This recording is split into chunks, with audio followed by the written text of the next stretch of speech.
In his inaugural address, Barack Obama appealed to each of us to give our best as we try to extricate ourselves from this current financial crisis. But what did he appeal to? He did not, happily, follow in the footsteps of his predecessor and tell us to just go shopping. Nor did he tell us, trust your country, invest, invest, invest. Instead, what he told us was to put aside childish things. And he appealed to virtue. Virtue is an old-fashioned word.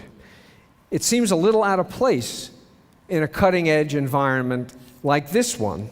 And besides, some of you might be wondering, what the hell does it mean? Let me begin with an example. This is the job description of a hospital janitor that is scrolling up on the screen. And all of the items on it are unremarkable. They're the things you would expect. Mop the floors, sweep them, empty the trash, restock the cabinets. It may be a little surprising how many things there are, but it's not surprising what they are. But the one thing I want you to notice about them is this. Even though this is a very long list, there isn't a single thing on it that involves other human beings. Not one. The janitor's job could just as well be done in a mortuary as in a hospital. And yet, when some psychologists interviewed hospital janitors to get a sense of what they thought their jobs were like, they encountered Mike, who told them about how he stopped mopping the floor because Mr. Jones was out of his bed, getting a little exercise, trying to build up his strength, walking slowly up and down the hall. And Charlene told them about how she ignored her supervisor's admonition and didn't vacuum the visitors' lounge because there were some family members who were there all day, every day, who at this moment happened to be taking a nap. And then there was Luke, who washed the floor in a comatose young man's room twice because the man's father, who had been keeping a vigil for 6 months, didn't see Luke do it the first time, and his father was angry.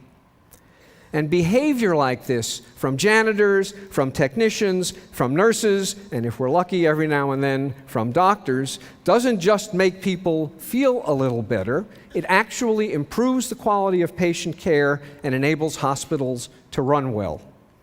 Now, not all janitors are like this, of course, but the ones who are think that these sorts of human interactions involving kindness, care, and empathy are an essential part of the job, and yet their job description contains not one word about other human beings.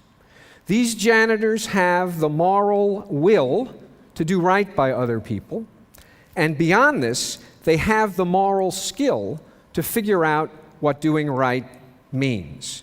Practical wisdom, Aristotle told us, is the combination of moral will and moral skill. A wise person knows when and how to make the exception to every rule, as the janitors knew when to ignore their job duties in the service of other objectives. A wise person knows how to improvise, as Luke did when he rewashed the floor. Real-world problems are often ambiguous and ill-defined, and the context is always changing. A wise person is like a jazz musician, using the notes on a page, but dancing around them, inventing combinations that are appropriate for the situation and the people at hand. A wise person knows how to use these moral skills in the service of the right aims, to serve other people, not to manipulate other people. And finally, perhaps most important, a wise person is made, not born. Wisdom depends on experience, and not just any experience. You need the time to get to know the people that you're serving. You need permission to be allowed to improvise, to try new things, occasionally to fail, and to learn from your failures. And you need to be mentored by wise teachers. When you ask the janitors who behave like the ones I described how hard it is to learn to do their jobs, they tell you that it takes lots of experience. And they don't mean it takes lots of experience to learn how to mop floors and empty trash cans.